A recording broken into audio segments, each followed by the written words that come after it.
Cronin Toyota and Cronin Nissan are honored to partner with Proudly We Served, as well as the continued support of our local active and retired military veterans across eastern Indiana.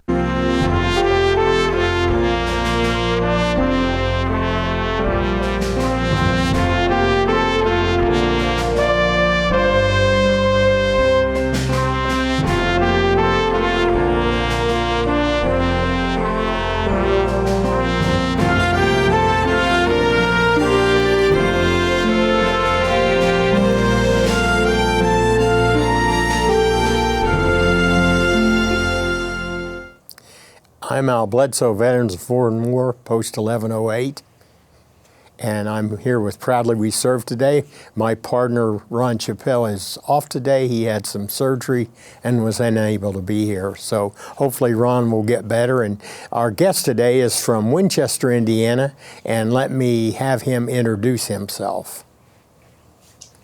My name is Eldon Solomon. I am a local resident of Winchester, Indiana. I'm also the CEO of the Journey Home in Winchester here. We are a veteran organization with the mission to end veteran homelessness.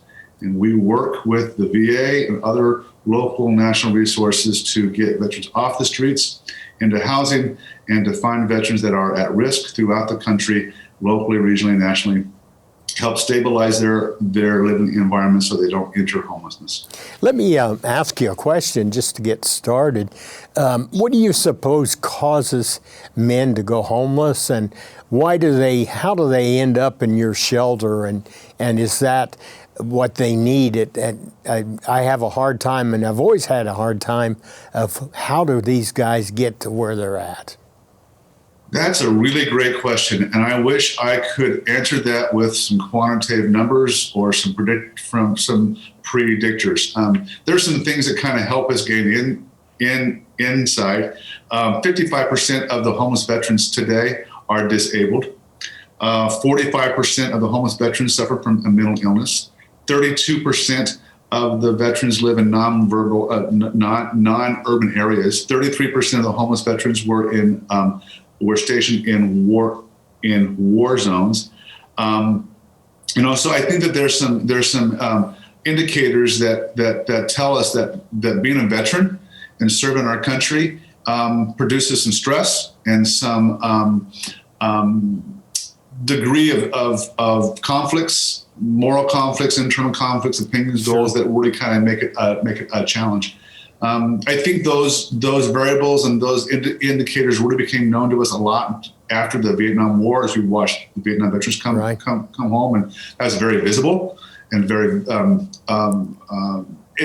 everybody experienced that. Not only the Vietnam veterans, but the family members of the Vietnam veterans really felt the impact of that. Well, unfortunately, I think the government or whoever was responsible for that. When we come home from Vietnam, I don't think the government really knew what was going on there. I think they just thought they created a bunch of crazy guys that didn't know what they was doing, when in fact they were really sometimes maybe reaching for help, but it wasn't there. And that's really sad. And that's why I think the Journey Home is just a good organization to help veterans, lift them up, and get them out there in the community, get them a job if you can. That's really a great thing. When I went up there last week, I was really taken back by the men. They were friendly. They were more than ready to help as much as they possibly could. That really, I thought, boy, that's unusual. You don't see a bunch of men that's that eager, if you will, to help, but I thought it was really a good trip up there. And so I plan on coming up and actually seeing you and Dean in the next couple of weeks, I hope so. Would love to entertain you. I'd love to have more conversations with you. I think that what makes the Journey Home unique, or what we strive to be, to do, is not only get them off the streets, but keep them off the streets. So, as I've been the CEO and director for now over 4 years, one of the things that I've come to realize and accept is that there's just not one common denominator. there are many veterans that have mental illness that are not homeless, that are surviving very, very, very, very well. But what we do find very common amongst all of our veterans walking through our doors is that they don't have a lot of social interactions, or healthy social interactions, or healthy connections, or healthy relationships. And those relationships, those interactions are really important. I think about my own life, and I want you to think about your life, your positive interactions and relationships and connections. And I know that if I lost everything and I was going to be homeless, my family wouldn't let me be on the streets. I'd live in their house and they would take care of me. But these gentlemen that come through our doors, for whatever reasons, have burned all of those bridges.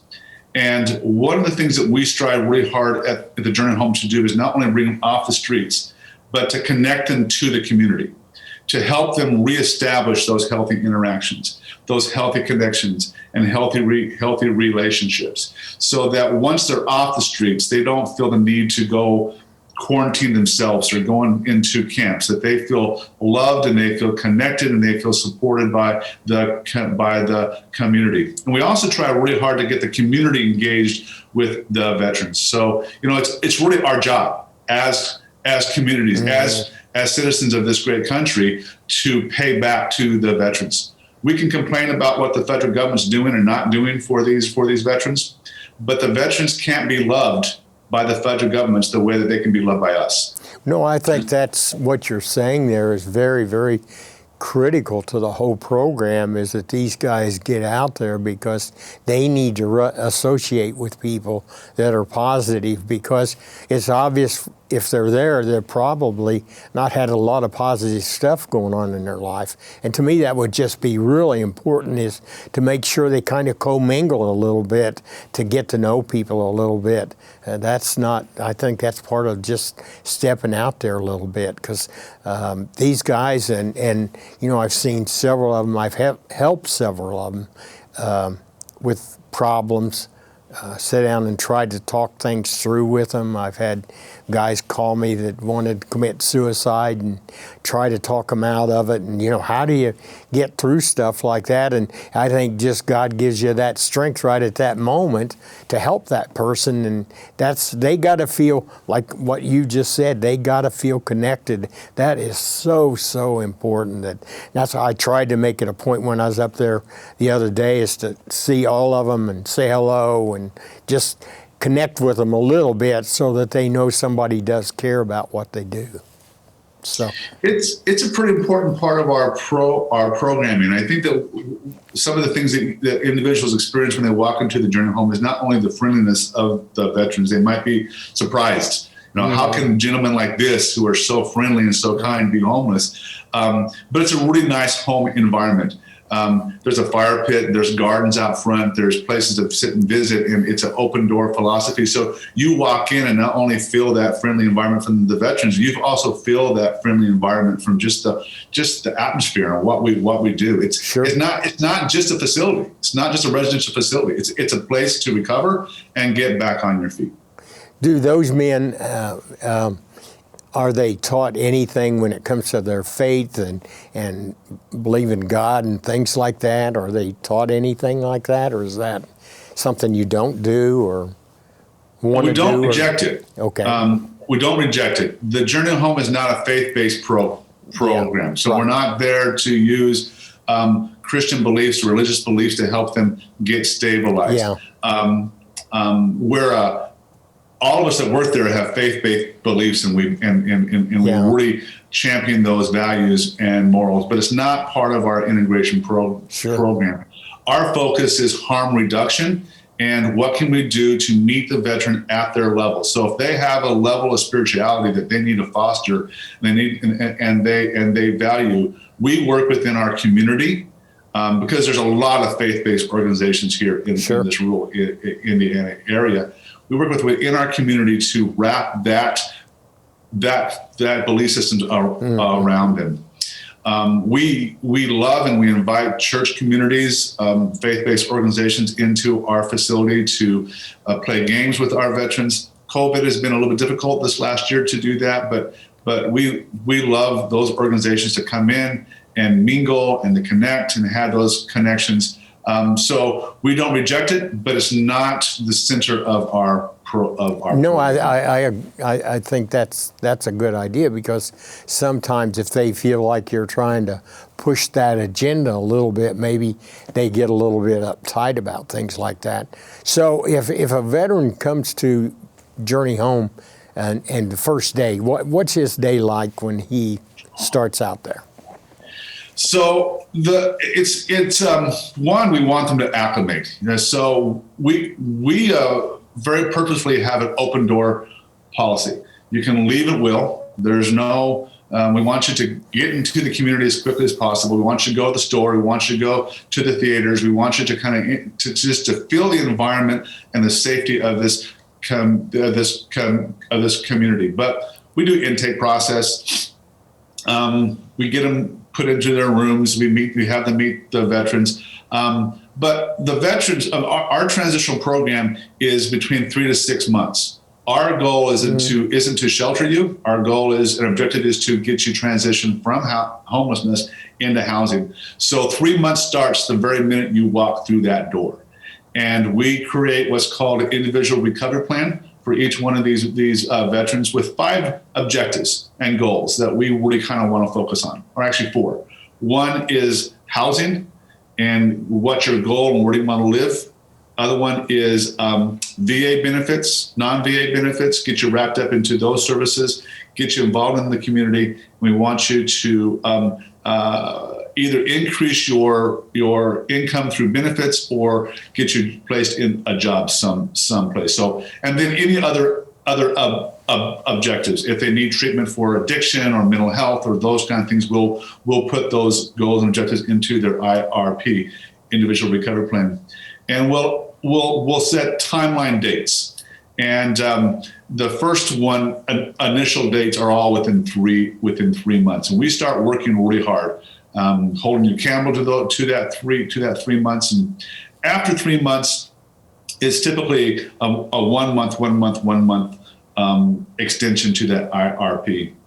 Depending upon what the obstacles are, sometimes it's 1 week, 2 weeks, but we are constantly holding them accountable to that goal of getting off the streets into permanent housing. So are they allowed then to leave and go out into the community and get a job, apply Absolutely. for a job and that kind of stuff? Okay. Absolutely. So if their day, how does their day start? What do they do with all that time in the daytime? There's a lot of hours there that.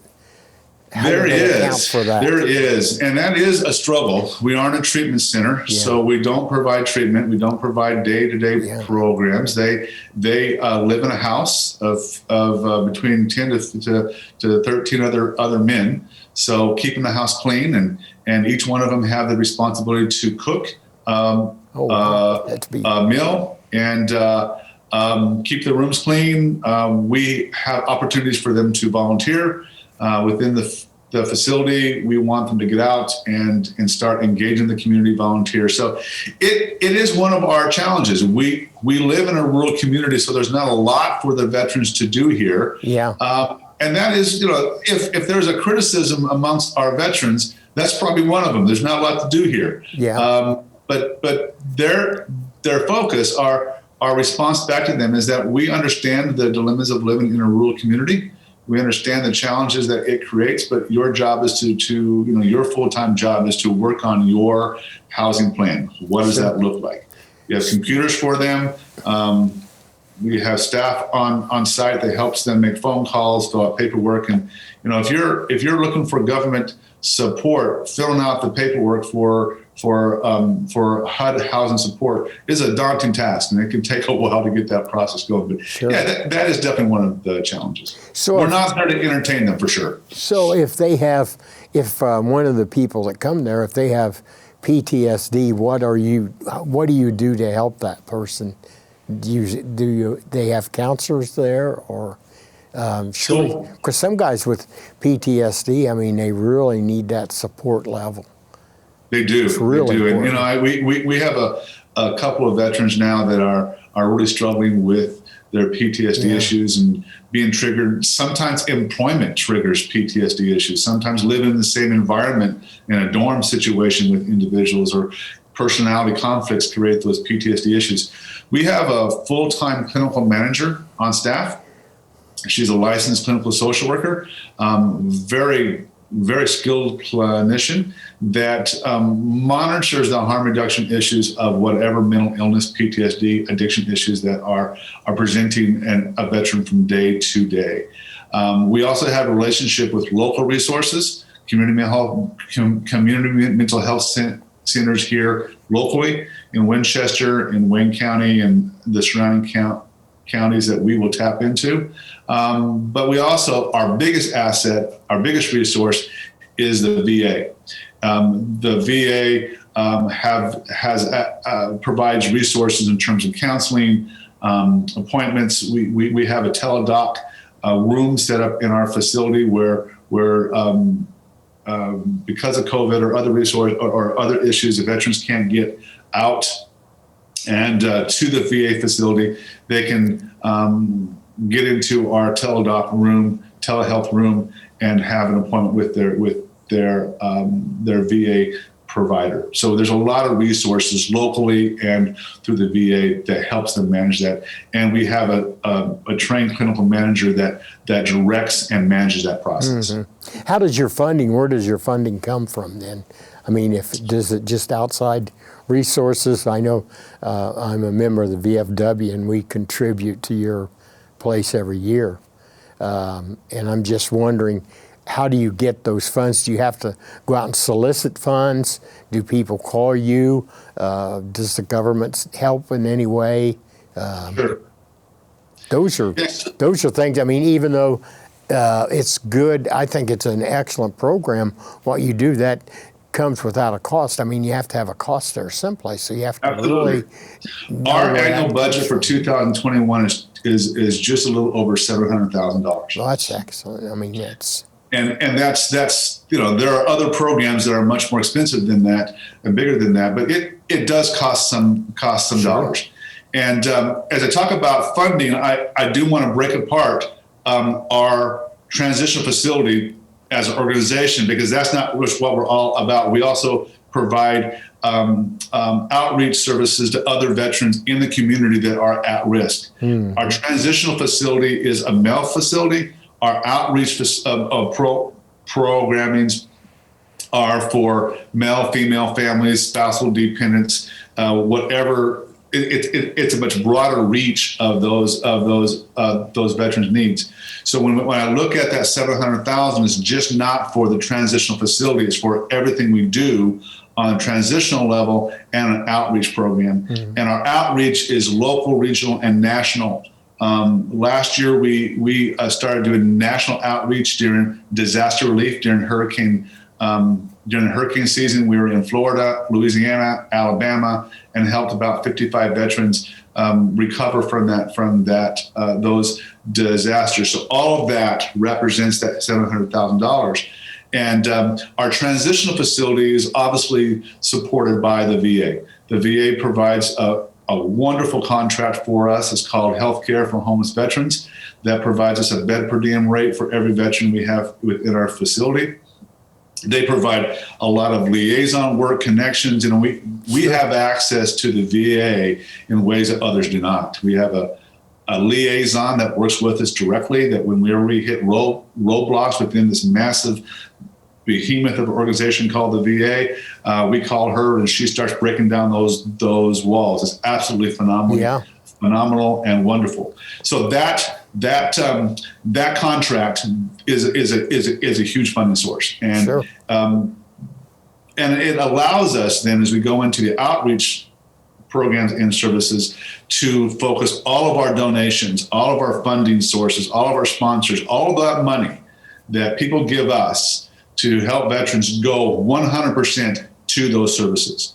So we depend upon, in order to help prevent veteran homelessness, especially for the outreach program, we depend upon community support, donations, fundraising 100%. There are no federal funding for the outreach efforts that we provide. for our veterans. The outreach program, that part of it, it seemed to me like that would be pretty difficult because there are some veterans that I know that, like, they'll call me, but I know they have a need, and if I know who they are, there's about 3 of them that I go see all the time because I know they really need something. They need some food. They just need to sit and talk to somebody, and that's just that's a real good program. It's a hard program because you've got to depend on that veteran, and that's the thing that we've had with different things that we're involved in is the veteran actually wanting to participate in that. It's just like a food program that we have now. It's hard to get guys to say, yeah, I need a box of food. But what I try to do is, in my own life, I try to meet them at their level. So if they need something, I try to be there to help them in any way I can. And that's, and what you do is on a much bigger scale than that. And because we never know how much we're going to impact people, and that's why I think, have to be real careful with that. So, you know, one of the things that we discovered doing disaster relief is what we've discovered locally is that not very often are individuals being asked, "Are you a veteran?" Mm-hmm. And when we do that, we find that, especially in a disaster relief area, when we go to food lines or whatever, about 30% of the veterans that come through the food line 30% of the individuals that come through the food line are veterans. And when we ask them, "Are you a veteran?" They respond in, "Yes, I am," and I don't know how to get started to getting help. And when we tell them that we can help them, there's a huge relief. You know, working with veterans is a specialized need. There's a specialized language. There's mental illness issues, PTSD issues, and the veterans aren't walking around with a badge of honor saying, "I'm a veteran and I need help." Yeah. But when we ask them, and they tell us they need help, the relief on their face that someone is able to help them, able to understand their language, know how to navigate the challenges that are before them, the relief is real. Yeah. I wish that when I came home from Vietnam, there would have been places like the Journey Home, because at that point there was nothing like that. And people, you know, I always thought that it was a big deal come home from Vietnam especially, but it was actually, that was against you better than it was for you, I think. It just was actually, you almost didn't want to tell everybody you came from Vietnam. So, because people just didn't gravitate, or they just didn't try to help you. And that's why I think what you guys do up there is just so important, because we need more places that are willing to reach out, because there's just a whole lot of veterans that need help. And sometimes if you meet them on their level, that's the key to the whole thing. And boy, I tell you, I've been with a couple of them that they're difficult. Sometimes they get almost, I call it self-righteously indignant, because they know everything and they really don't.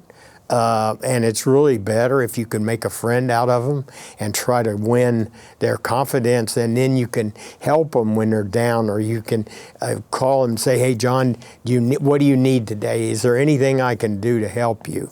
And that's the kind of confidence you have to try to build with them, I think. So, I think a lot of veterans, again, there's a reason why they're homeless, right? Yeah. I mean, they have burned those bridges, and it's not anybody's fault but their own. But the recovery process doesn't allow for them to continue to build those bridges.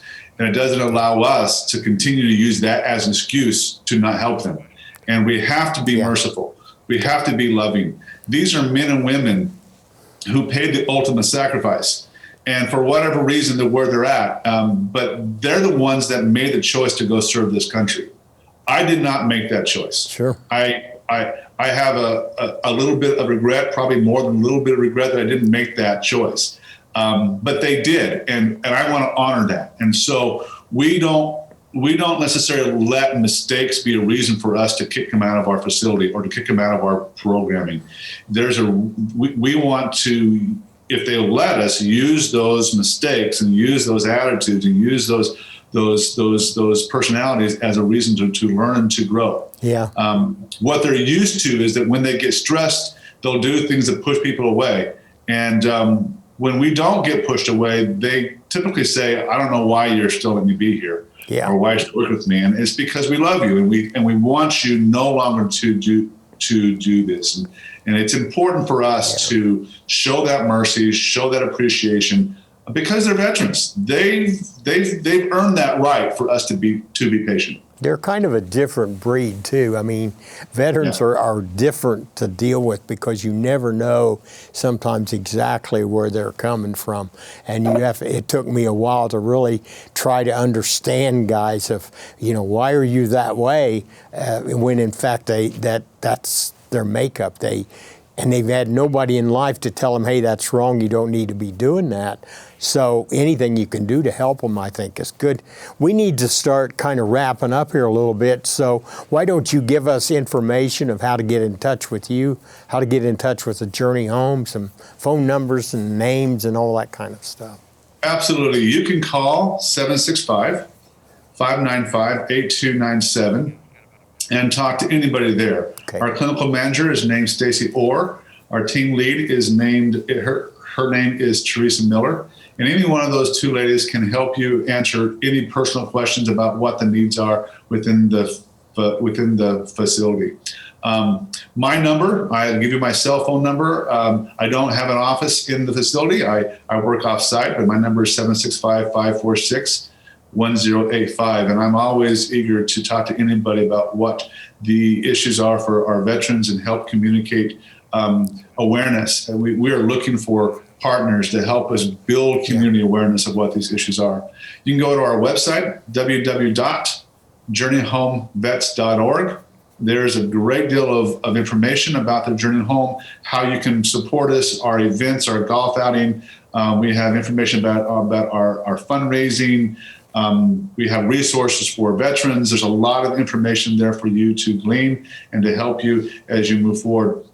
But also go to our Facebook page. Our Facebook page is where we make our biggest appeals. Whenever we have a veteran in need, we get on Facebook and we ask our followers to help, and they help in great numbers. Well, listen, we're pleased to have you with us today, and we'll have you back again sometime. And this has been a real good information thing, and we thank you very much for being here today.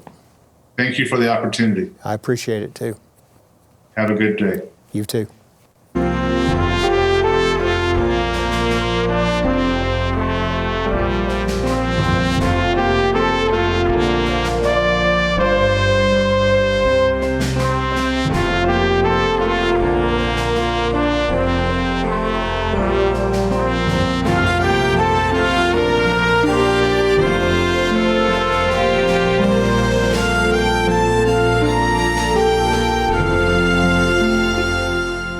Cronin Toyota and Cronin Nissan are honored to partner with Proudly We Served, as well as the continued support of our local active and retired military veterans across eastern Indiana.